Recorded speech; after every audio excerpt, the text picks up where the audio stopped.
नमस्ते दोस्तों। No now channel में आपका स्वागत है। आज का ये वीडियो एक नया प्रयास है।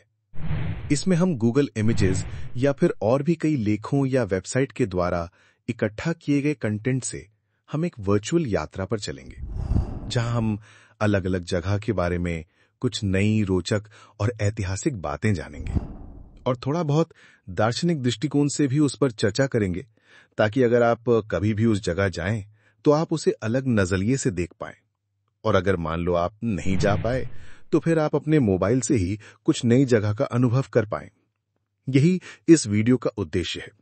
तो चलिए इस सीरीज की पहली यात्रा शुरू करते हैं। आज हम इस सीरीज की पहली यात्रा में चलेंगे हम्पी।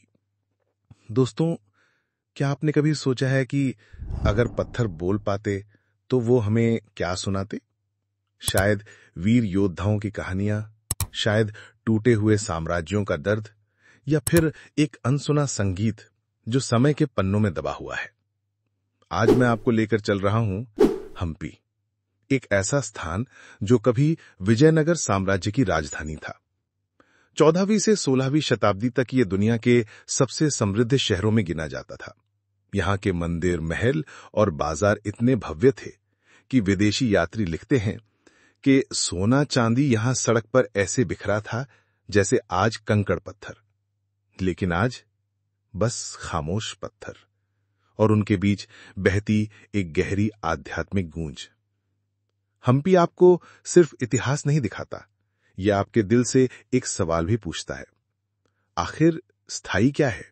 दौलत, सत्ता, या फिर वो विचार, वो कला जो समय की आंधियों के बाद भी जिंदा रहती है?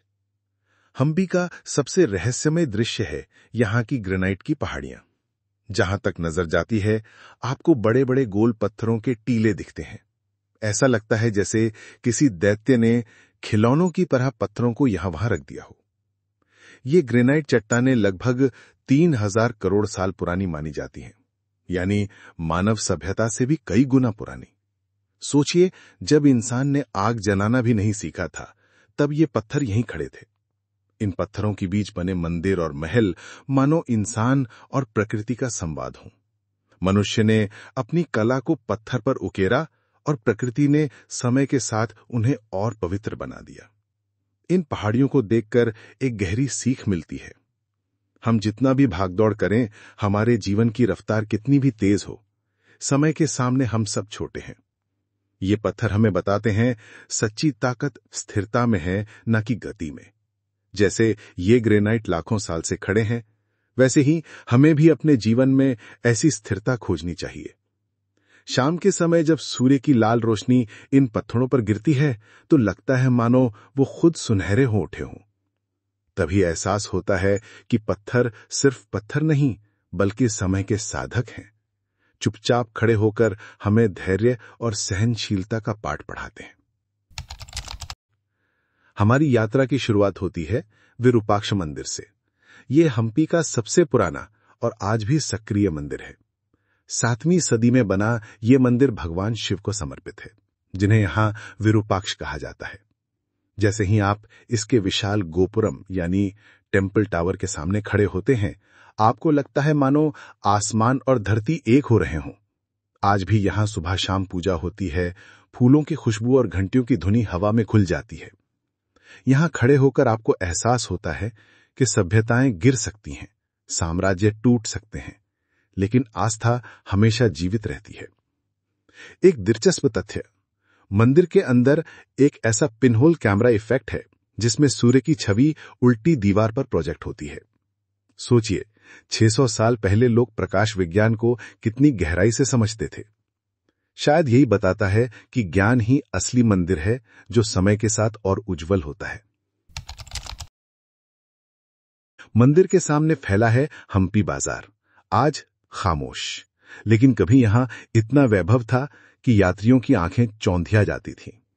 फारस और पुर्तगाल से आए व्यापारी लिखते हैं कि यहां हीरे रतन खुरे में बिकते थे, यानी जो आज तिजोरियों में बंद हैं, वो तब सड़कों पर आम थे। लेकिन आज यहां बस टूटी फूटी दुकानों के खंडहर हैं। क्या यह हमें नहीं सिखाता कि दौलत और वैभव कितना अस्थायी है? कल जो पत्थरों पर बिखरा था, आज वो पत्थर ही रह गया। जीवन भी शायद ऐसा ही है। हम बहुत कुछ जोड़ते हैं, लेकिन अंत में जो बचता है वो हमारी आत्मा का सौंदर्य है, हमारी बनाई हुई यादें हैं। अब हम पहुंचते हैं विट्ठल मंदिर की ओर, जो हम्पी का सबसे शानदार रत्न है। यही है प्रसिद्ध स्टोन चैरियट, जिसे देखकर लगता है मानो पत्थर उड़ने को तैयार है। कहा जाता है कि कभी इसके पहिए घूमते थे। अब यह स्थिर है, लेकिन इसकी शांति में भी एक अनोखी गति है, समय की गति। यहीं पर आपको मिलते हैं म्यूजिकल पिलर्स। इन खंभों को बजाने पर अलग अलग वाद्य यंत्र जैसी ध्वनियां निकलती हैं। सोचिए, 15वीं सदी में कलाकारों ने पत्थरों को संगीत सिखा दिया था। यह हमें बताता है कि कला ही असली जीवन है, जो पत्थर में भी गूंज पैदा कर सकती है। फिर सवाल उठता है, अगर पत्थर गा सकते हैं तो इंसान क्यों चुप रहे? आगे बढ़ते हैं तो हमें मिलता है लोटस महल, जिसका नाम ही इसकी सुंदरता बयान करता है। यह महल कमल के आकार में बना है और कभी रानी का विश्राम स्थल था। इसके झरोके और मेहराबें इंडो इस्लामिक शैली की मिसाल हैं। पास ही बने हैं एलिफेंट स्टेबल्स, जहां कभी शाही हाथी रखे जाते थे। विशाल गुंबदनुमा ढांचे हमें याद दिलाते हैं कि ताकत और शानो शौकत भी अस्थायी है। आज हाथी नहीं है, बस खामोश गुंबद हैं, और उन गुंबदों में गूंजता है समय का सत्य। अगर आप हम्पी आएं तो हेमकुट पहाड़ी पर चढ़ना मत भूलिएगा। यहां से पूरा हम्पी दिखाई देता है, मंदिर, खंडहर, नदी और दूर तक फैले पत्थरों के टीले। शाम के समय जब सूर्य ढलता है तो लगता है मानो पत्थर भी सुनहरे हो गए हों। वो पल आपको रुककर सोचने पर मजबूर करता है। हम भी पत्थरों जैसे हैं।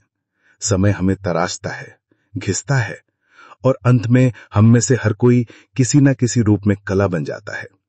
चाहे कोई हमें देखे या ना देखे, हमारी आत्मा का सौंदर्य हमेशा जीवित रहता है। दोस्तों, हम्पी हमें कई बातें सिखाता है। साम्राज्य टूटते हैं, लेकिन विचार अमर रहते हैं। सोना चांदी खो जाता है, लेकिन कला पत्थर में भी गूंजती रहती है। शक्ति और सत्ता खत्म हो सकती है, लेकिन आस्था कभी नहीं मरती।